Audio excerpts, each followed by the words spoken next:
Abra comigo 1 Coríntios capítulo 14, por gentileza.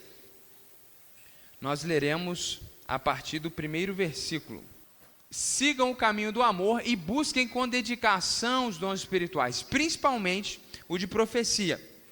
Pois quem fala em língua não fala aos homens, mas a Deus. De fato, ninguém o entende. Em espírito fala mistérios. Mas quem profetiza o faz para edificação, encorajamento e consolação dos homens. Quem fala em língua a si mesmo se edifica, mas quem profetiza edifica a igreja. Gostaria que todos vocês falassem em línguas, mas prefiro que profetizem. Quem profetiza é maior do que aquele que fala em línguas, a não ser que as interprete, para que a igreja seja edificada. Agora, irmãos, se eu for visitá-los e falar em línguas, em que lhes serei útil, a não ser que lhes leve alguma revelação, ou conhecimento, ou profecia, ou doutrina? Até no caso de coisas inanimadas que produzem sons, tais como a flauta ou a cítara, como alguém reconhecerá o que está sendo tocado, se os sons não forem distintos? Além disso, se a trombeta não emitir um som claro, quem se preparará para a batalha? Assim acontece com vocês. Se não proferirem palavras compreensíveis com a língua, como alguém saberá o que está sendo dito? Vocês estarão simplesmente falando ao ar. Sem dúvida, há diversos idiomas no mundo. Todavia, nenhum deles é sem sentido. Portanto, se eu não entender o significado do que alguém está falando, serei estrangeiro para quem fala, e ele estrangeiro para mim. Assim acontece com vocês. Visto que estão ansiosos por terem dons espirituais, procurem crescer naqueles que trazem a edificação para a igreja. Por isso, quem fala em uma língua, ore para que a possa interpretar. Pois se oro em uma língua, meu espírito ora, mas minha mente fica infrutífera. Então, o que farei? Orarei com o espírito, mas também orarei com entendimento. Cantarei com o espírito, mas também cantarei com entendimento. Se você estiver louvando a Deus em espírito, como poderá aquele que está entre os não instruídos dizer o amém à sua ação de graça, visto que não sabe o que você está dizendo? Pode ser que você esteja dando graças, muito bem, mas o outro não é edificado. Dou graças a Deus por falar em línguas mais do que todos vocês. Todavia, na igreja eu prefiro falar 5 palavras compreensíveis para instruir os outros a falar 10.000 palavras em uma língua. Irmãos, deixem de pensar como crianças. Com respeito ao mal, sejam crianças, mas quando ao modo de pensar, sejam adultos, pois está escrito na lei: por meio de homens de outras línguas e por meio de lábios de estrangeiros falarei a este povo, mas mesmo assim eles não me ouvirão, diz o Senhor. Portanto, as línguas são um sinal para os descrentes e não para os que creem. A profecia, porém, é para os que creem, não para os descrentes. Assim, se toda a igreja se reunir e todos falarem em línguas e entrarem alguns não instruídos ou descrentes, não dirão que vocês estão loucos? Mas, se entrar algum descrente ou não instruído, quando todos estiverem profetizando, ele por todos será convencido de que é pecador e por todos será julgado, e os segredos do seu coração serão expostos. Assim, ele se prostrará, rosto em terra, e adorará a Deus, exclamando: Deus realmente está entre vocês. Quem já foi uma igreja pentecostal sabe que a prática da glossolalia é algo extremamente comum. O que é a glossolalia? É o termo técnico para você emitir sons inanimados, fora da compreensão humana, ou seja, famosa línguas estranhas. Isso é muito comum no meio pentecostal, mas não é comum em nossa igreja. Por quê? Não é comum em nossa igreja e em igrejas da nossa denominação e outros ramos do cristianismo evangélico tradicional aqui no Brasil. Alguns nos acusam de frieza e incredulidade, mas eu asseguro a você, não é o caso. Os grandes homens de Deus, usados por ele na história, nunca falaram em línguas. Os maiores pregadores da história não eram pentecostais, não falavam em línguas, criam exatamente como nós cremos. Então não é frieza. Frieza existe aqui, existe do outro lado também. Frieza não está relacionado ao assunto, e nem tampouco somos incrédulos. Existe, como eu já disse na semana passada, algumas pessoas que são cessacionistas. Eles creem que nem todos os dons existem hoje. Eles creem que alguns dons cessaram, por isso a palavra cessacionista. E um deles seria o dom de línguas. Então não é que eles são incrédulos, é que na perspectiva bíblica, teológica, quando eles olham para a Bíblia, eles encontram base para dizer que nem todos os dons vão permanecer até a volta de Jesus. Nós, porém, aqui na igreja, somos continuistas, ou seja, cremos que todos os dons continuam. Então, se não há alguém falando em língua estranha na hora do culto, não é porque somos frios, tampouco porque somos incrédulos, tampouco somos cessacionistas. Acreditamos sim que todos os dons são dados pelo Espírito Santo à sua igreja na atualidade. Então, a questão é, por que a gente não vê essa prática na nossa igreja? Por que na hora do culto não temos um irmão falando em língua? O texto que nós lemos hoje, nós vamos a partir de agora explicá-lo, vai nos responder essa pergunta. E isso é algo muito importante à medida que a nossa igreja vai crescendo, que nós tenhamos muita clareza da perspectiva bíblica a respeito dessa temática. Porque nós queremos ser uma igreja, um grupo de pessoas que ama a sua vontade, que pratica a sua vontade, e toda ela. Portanto, se nós falamos em línguas ou não falamos em língua, se nós temos determinada prática, é porque nós estamos baseados na palavra de Deus. Nós queremos nos submeter à Escritura. Então nós vamos olhar esse texto bíblico hoje e você vai entender por que essa prática não é tão comum em nosso texto. Paulo começa dizendo o seguinte, que eles deveriam seguir o caminho do amor, buscar com dedicação os dons espirituais, principalmente de profecia. Aqui nós temos uma chave muito importante. Sobre qualquer manifestação espiritual que você vê numa igreja, qualquer exercício de dom espiritual, a chave para compreendermos isso, e o caminho para praticarmos todos os dons é o amor. 1 Coríntios 13 está bem no meio do capítulo 12 e 14, que são os principais capítulos sobre esse assunto em todo o Novo Testamento. E o capítulo 13, falando de amor, está no meio justamente para nos ensinar isso, que dentro desse assunto de dons espirituais, manifestações espirituais, o mais importante é que nós nos amemos uns aos outros. E tudo que viermos a fazer, façamos movidos por amor e seguindo a lei do amor. E ele diz que nós devemos praticar os dons espirituais com amor e procurar com zelo. Nas traduções mais antigas, a NVI traz a palavra dedicação aos dons espirituais. Algumas pessoas não sabem qual é o seu dom espiritual. É bom que você saiba, é bom que você leia a Bíblia, saiba quais são os dons, que você ore a Deus e peça a Ele esclarecimento sobre isso, e uma vez você entendendo o seu dom espiritual, você vai ser mais efetivo no reino de Deus. Você sabe o que Deus te deu, você sabe como Deus quer te usar para fazer o nome dele engrandecido. Então é muito bom que você saiba qual é o seu dom espiritual, e se você não sabe qual é o seu dom espiritual, às vezes até tem dúvida se você tem algum dom espiritual, é bom que você ore a Deus por isso e busque dons espirituais. Buscar dons espirituais não é um problema, pelo contrário, nós somos aqui nesse texto encorajados a isso, termos dons espirituais, e nós veremos o motivo para ter esses dons espirituais. E ele fala, pois quem fala em uma língua não fala aos homens, mas a Deus. E aí, depois de dar essa dica, olha, vamos falar de dons espirituais, mas a métrica é o amor. E é bom que vocês busquem dons espirituais.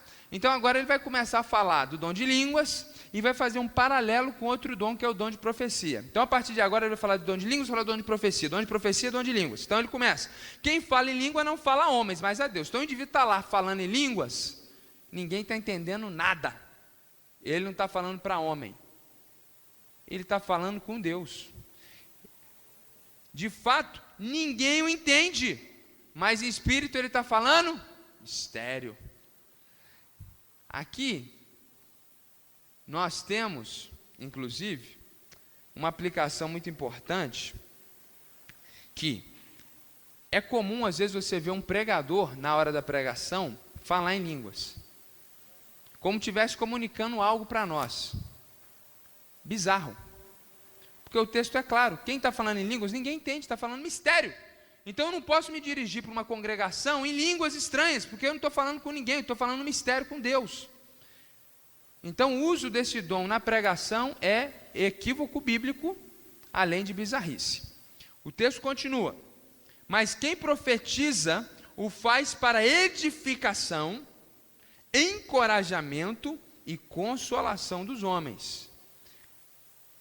Então, se eu estou à frente da comunidade, eu não vou falar em mistérios com Deus, eu vou profetizar, eu vou trazer uma palavra de Deus baseada na Escritura, que é a revelação máxima da sua palavra, da tua vontade, nunca extra-bíblica, sem acrescentar e sem tirar, e edificar a igreja, encorajar a igreja, admoestar a igreja, ou seja, puxar a orelhinha da igreja. Esse é o papel do pregador.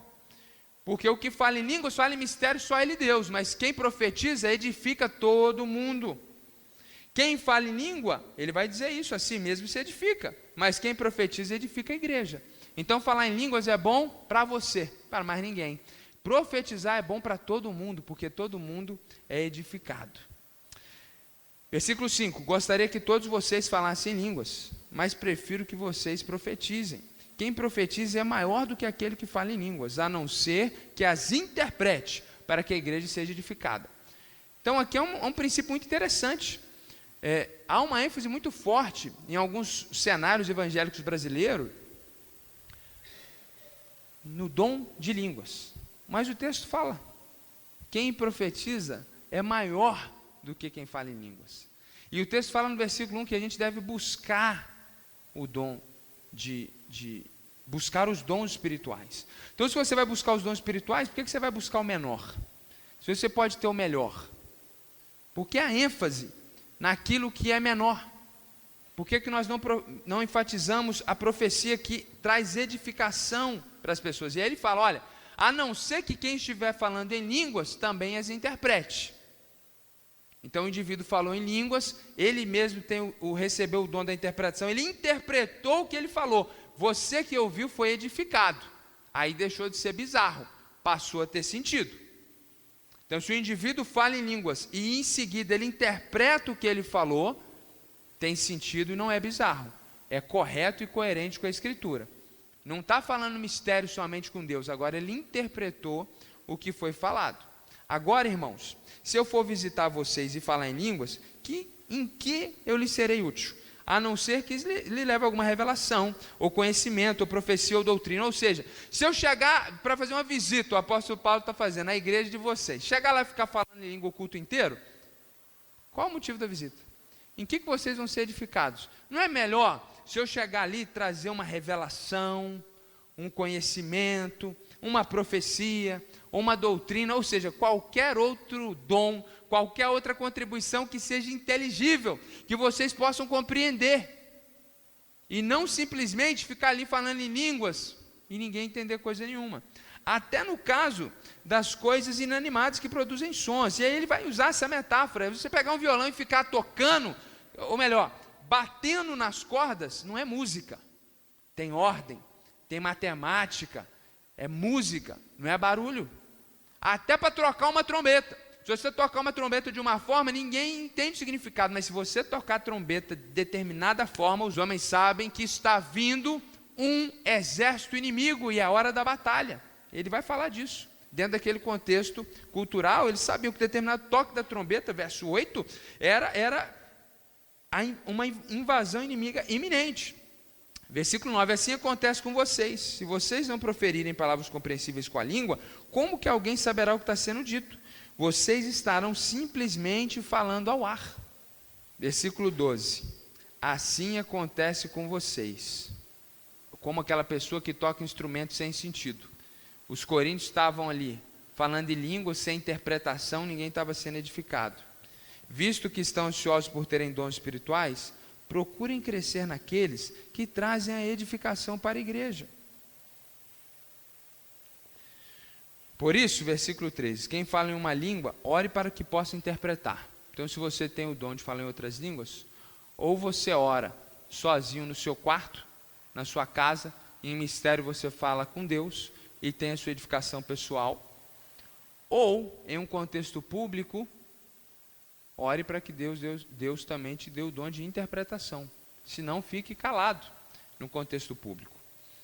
Isso no capítulo 14 ele vai falar com muita precisão, inclusive. Versículo 15. Então o que farei? Orarei com espírito, mas também orarei com entendimento. Ou seja, lá no meu quarto sozinho, você pode, se tem esse dom, se expressar. Mas na igreja você ora com entendimento. Não é para chegar aqui e orar em língua. Uma coisa que eu não faço é quando estou no meio pentecostal, o indivíduo ora em língua, eu abro até o olho, falo, o que ele está falando? Amém eu não falo de jeito nenhum. Vou dizer aqui o que já disse. Já falei 2 vezes na igreja, vou contar a 3ª vez. Conheço pessoas, não é que me contaram não, que falando em línguas, de repente, se expulsou um demônio dela. Porque se você não sabia, a prática da glossolalia existe em quase todas as religiões do mundo, inclusive, pasmem vocês, no islamismo.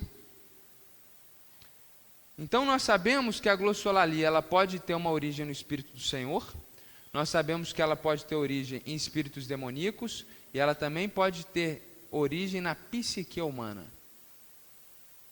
A psique humana é quando o indivíduo entra num transe espiritual e não consegue mais pronunciar a palavra de forma inteligível porque ele está em transe. E existe um 4º motivo para as pessoas falarem em línguas. É quando elas são ensinadas em determinado contexto, que elas têm que repetir determinado sonho, e a pessoa fala aquilo ali, não é transe, não é demônio, não é Deus, é só a pressão social e a obrigação de falar alguma coisa, ele repete uma coisa que ele ouviu o pastor pentecostal falar no congresso. E esse é o caso mais triste, na verdade, mas está cheio disso aí, justamente por esse contexto evangélico enfermo, essa pressão equivocada, essa ênfase desnecessária e antibíblica. Então, o que a gente faz? É proibido falar em línguas? Ele fala, eu orarei com o meu espírito. O que é orar no espírito no contexto? Falar em línguas. Então Paulo está dizendo, você pode orar lá em línguas no seu contexto, na sua casa.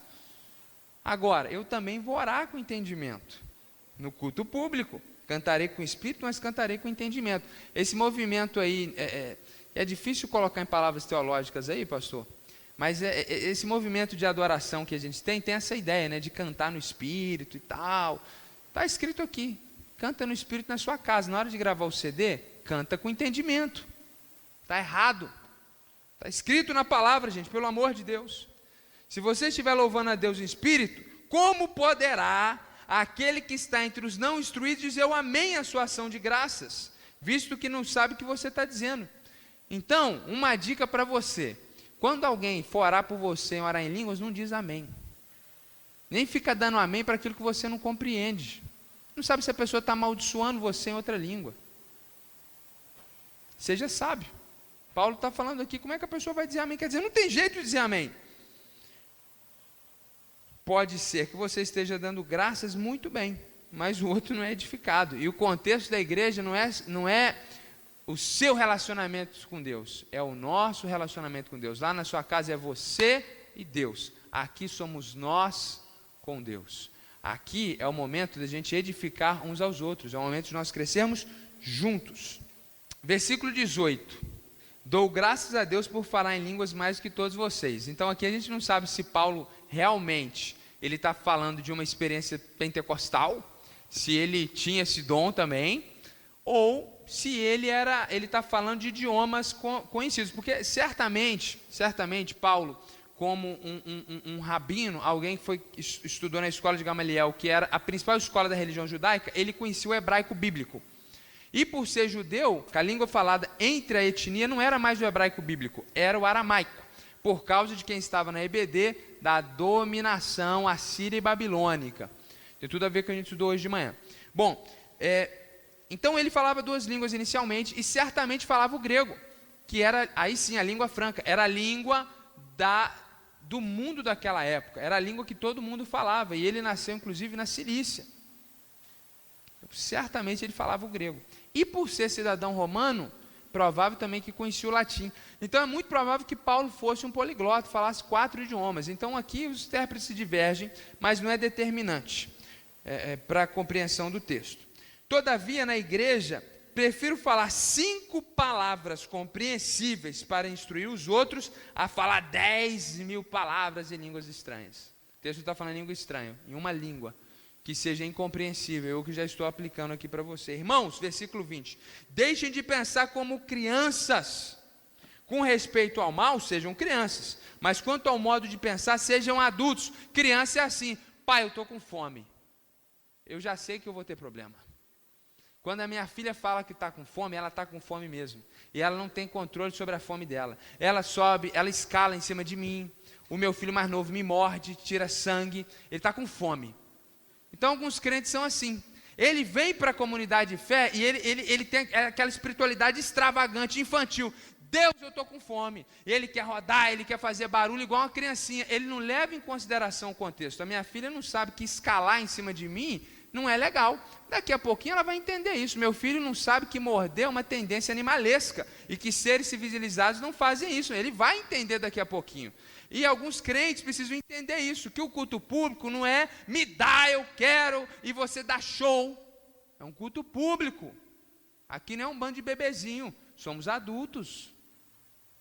Então, no que diz respeito a esse relacionamento com dons, não se aplica o quero ser como criança, não se aplica não, adulto, homens e mulheres de Deus, sem extravagância espiritual antibíblica, pois está escrito na lei, por meio de homens de outras línguas, por meio de lábios de estrangeiros falarei a este povo, mas mesmo assim eles não me ouvirão, diz o Senhor. Ele está citando o profeta Isaías, provavelmente uma profecia incrível que está se cumprindo hoje. Nós, de outra língua, conhecemos a Deus, está se cumprindo.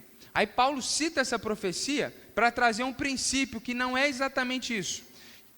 Ele vai dizer no versículo 22, portanto, as línguas são um sinal para os descrentes e não para os que creem.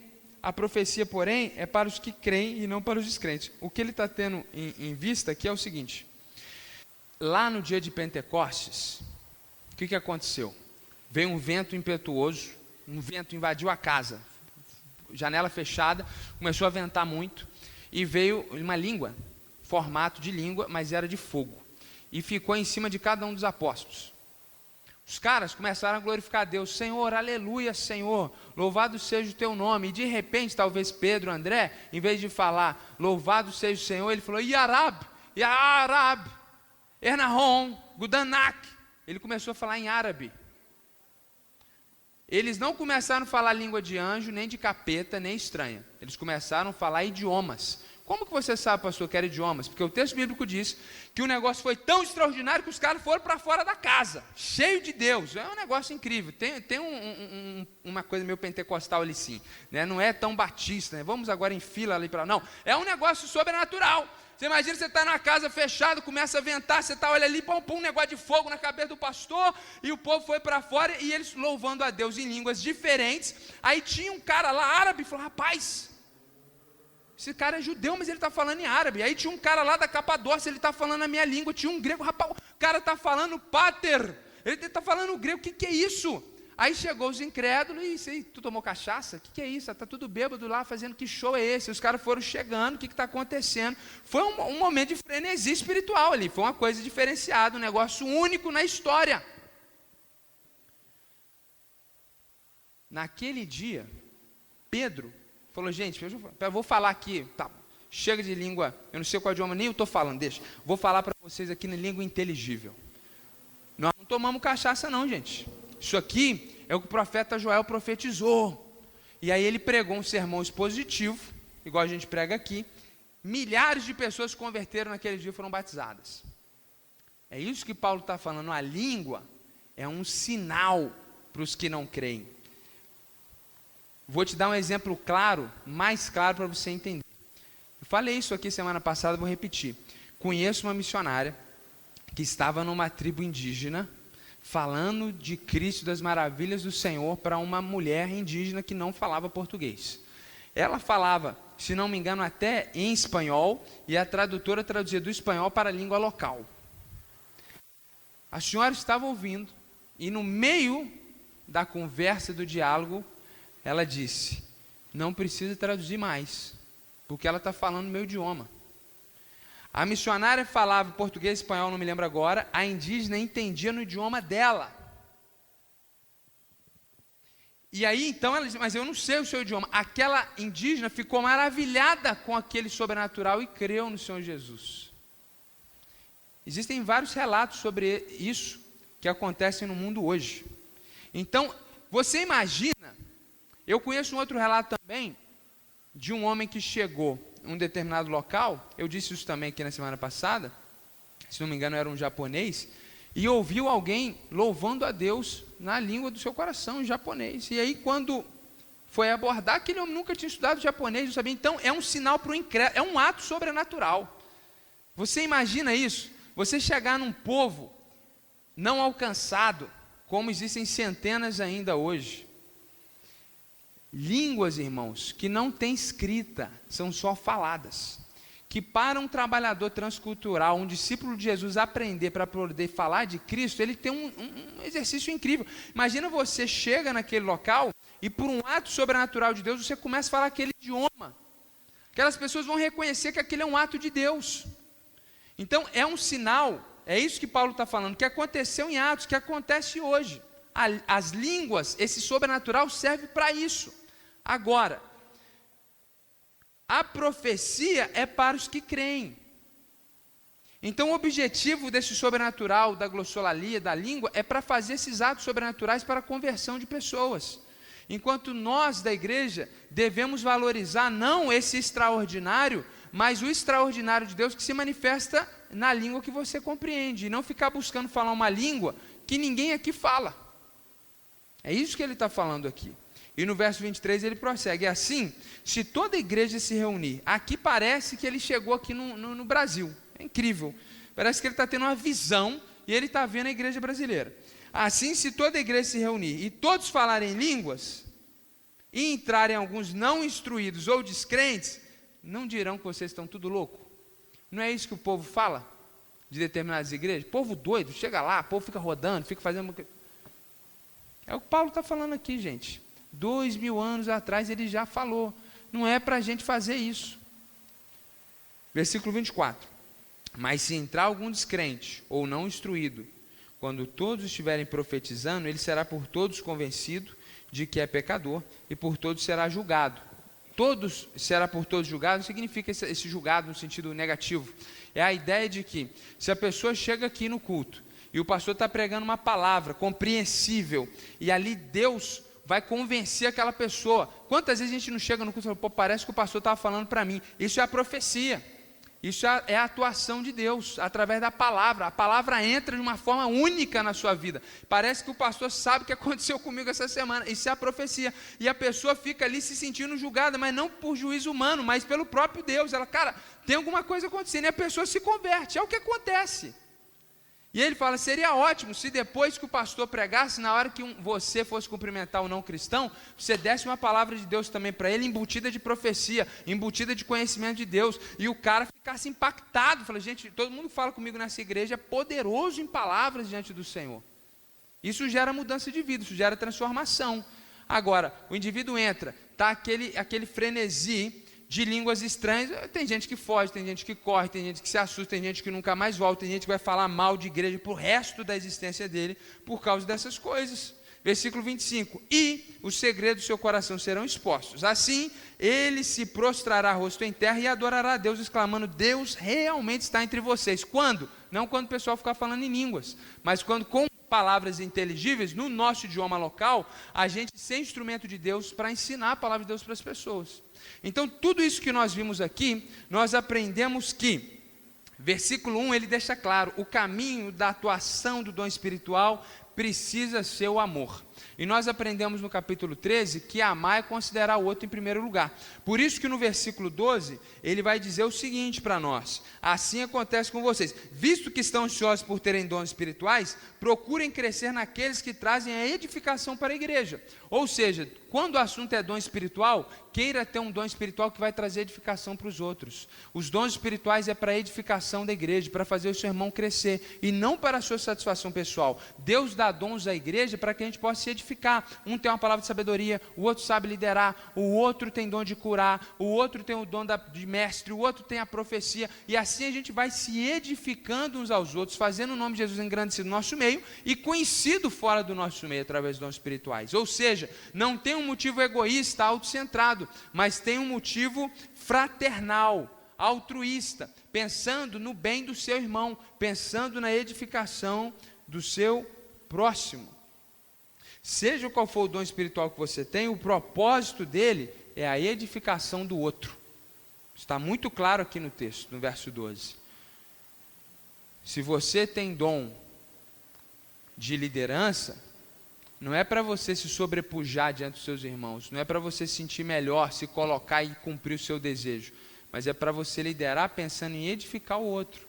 Se você tem dom de curar, não é para você começar a cobrar nos seus cultos, oração, levantar oferta para você mesmo, é para você fazer isso de graça, para o nome de Jesus ser conhecido. Aliás, não na frente dos outros no YouTube, mas lá no Ascôncia, na Santa Casa, no Monte Sinai. Quem tem dom de cura, deveria não buscar as multidões e a fama, mas ir no lugar onde estão os enfermos. Então os dons, eles são para a edificação do outro. Agora eu pergunto, por que a igreja evangélica brasileira em geral enfatizou tanto, hoje nem tanto mais, mas ainda temos isso, o dom de línguas, sendo que ele é o menor dos dons, porque quem fala em língua só edifica a si mesmo, e o propósito dos dons é a edificação do outro. Por que, irmãos? Eu pergunto a você, que houve uma ênfase tão exagerada, exacerbada no menor dos dons. Isso mostra que, evidentemente, havia um equívoco bíblico na condução dessas comunidades, na ênfase que eles traziam. Porque fica muito claro aqui para nós que os dons é para a edificação do nosso próximo.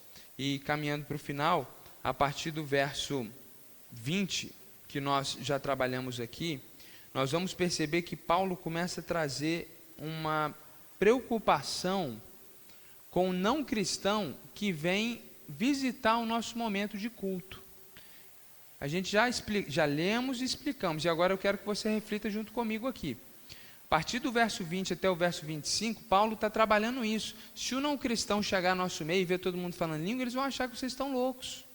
Ele não vai querer voltar. Ele começa a mostrar que a nossa liturgia, o nosso culto, a liturgia é essa programação do culto.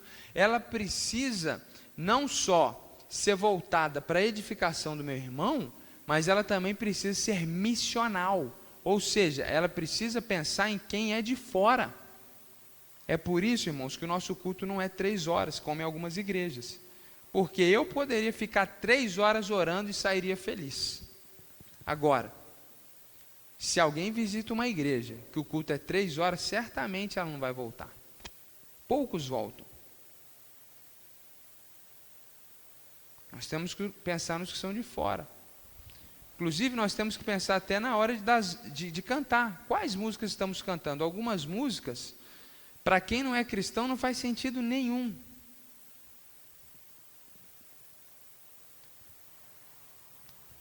Uma música famosa, um tempo atrás, que falava o nome de Jesus em hebraico, Yeshua. E aí uma pessoa chegou na igreja e perguntou sobre a questão do Exu, que é uma entidade de religiões de matriz africana. Nós temos que pensar nisso.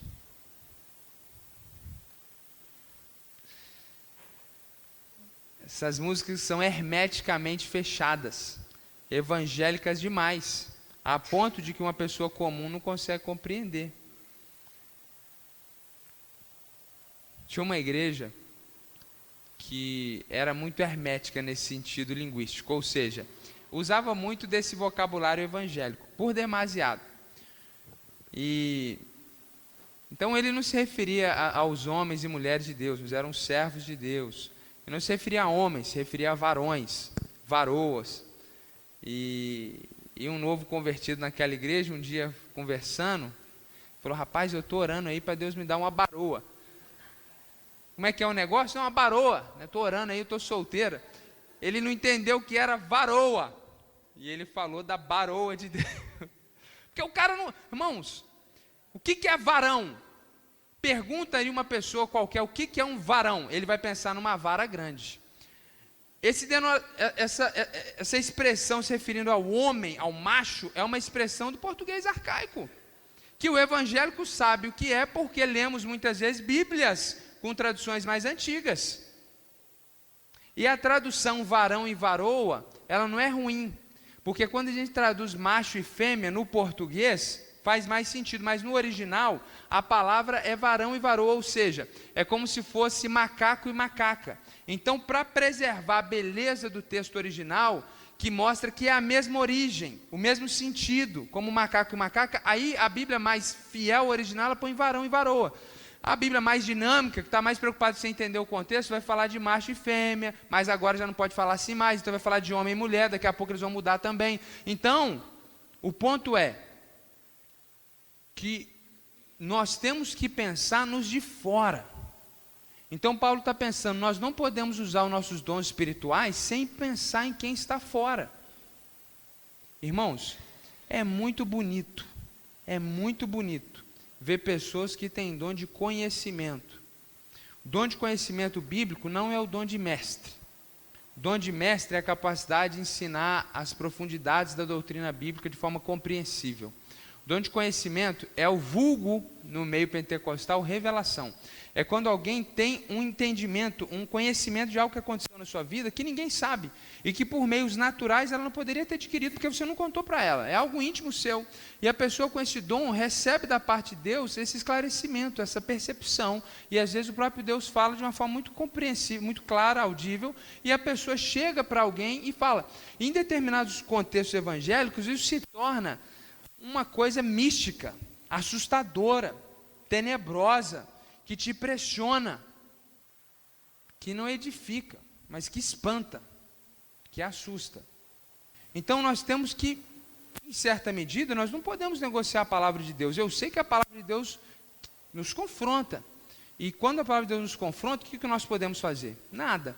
Agora, no nosso comportamento, a gente tem que pensar no outro. Então, resumindo e concluindo, o que Paulo está falando é o seguinte: os dons espirituais, eles devem ser praticados de forma fraternal e missional. O que significa? Seja qual for o dom que você tem, de conhecimento, que é o dom de revelação, seja o dom de línguas, seja o dom de profecia, o dom de sabedoria, que é tão necessário e às vezes não aparece muito, você tem que fazer isso de forma fraternal, ou seja, o foco não é você ser tido como sábio ou como líder, o foco é abençoar o seu irmão.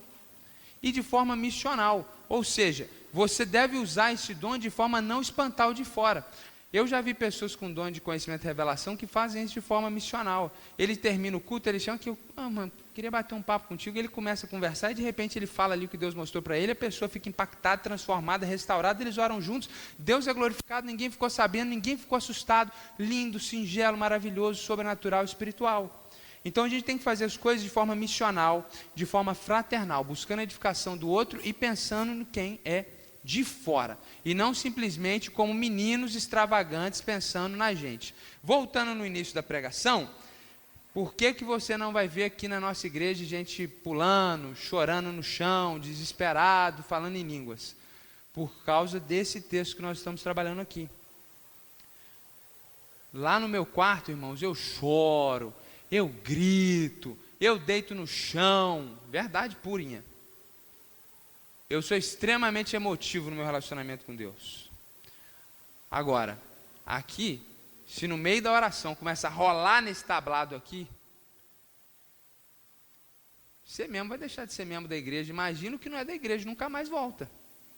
Então, nós queremos dar liberdade para o Espírito Santo, sim, mas baseados na palavra de Deus, entendemos que o uso dos dons e as manifestações espirituais visa a edificação do outro, não minha glória própria, e temos que sempre pensar missionalmente, levando em consideração que as pessoas vão experimentar. Então o amor que ele fala aqui no versículo 1 se manifesta dessa forma: o amor pelo meu próximo me faz buscar dons que sejam para edificação dele. E o amor pelo que é de fora da igreja me faz pensar missionalmente e não expressar meus dons espirituais de uma forma louca, que vai fazer as pessoas fugirem de Jesus, ao invés de aproximá-las de Jesus. Deus quer ser adorado de uma forma correta. Deus não quer simplesmente que a gente o adore. Deus não quer simplesmente que a gente se reúna em culto e faça o que a gente quiser. Ele está dando diretrizes muito claras aqui. sobre como tem que ser o dom de língua, sobre como tem que ser o dom de profecia, e se prepare, porque a partir do verso 16, ele vai dar instruções mais claras ainda, que vai deixar você mais impactado do que você ficou hoje, talvez. Então Deus não quer simplesmente que a gente se reúne aqui, põe uma placa ali, nós amamos Jesus, nós somos igreja, vamos fazer o que a gente quiser em nome de Jesus, vamos adorar de forma extravagante. Não. Deus quer ser adorado de um jeito certo. É isso que a palavra de Deus está nos ensinando. Os dons espirituais devem ser praticados de forma fraternal e missional. Vamos orar, feche seus olhos. Senhor, muito obrigado por essa manhã, muito obrigado pela vida de cada pessoa que está aqui, que veio, Senhor, em busca da Tua palavra, em busca de crescimento. Eu te louvo, Senhor, porque o Senhor tem dado dons espirituais diversos e distintos.